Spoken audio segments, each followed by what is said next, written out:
ত্রিভুজ এবিসি তে cos a plus B by two equal to sine dash, অর্থাৎ এখানে সাইনের অ্যাঙ্গেলটা কি হবে সেটা আমাদেরকে ফাইন্ড আউট করতে হবে।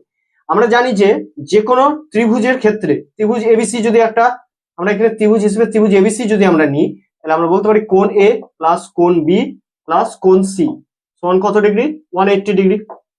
এখান থেকে আমরা যদি লক্ষ্য করি cos এর অ্যাঙ্গেল কি আছে? a প্লাস বি আছে, তাহলে a আর b টাকে আমরা লেফট হ্যান্ড সাইডে রাখলাম, a প্লাস বি সমান 180 ডিগ্রি মাইনাস প্লাস সিটাকে বাম দিক থেকে ডান দিকে নিলে কি আসবে? Minus C.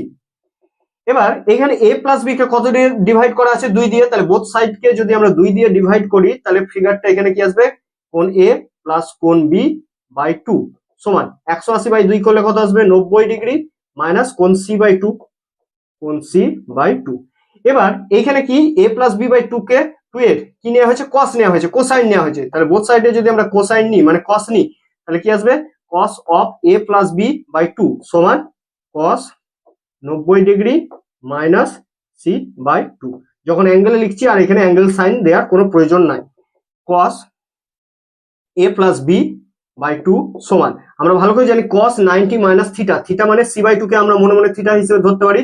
cos 90 minus theta সমান আমরা কি জানি? sin থিটা, তাহলে sin c বাই 2। তাহলে আমাদের আনসার কি? c বাই 2, এই অ্যাঙ্গেলটা হবে c বাই 2।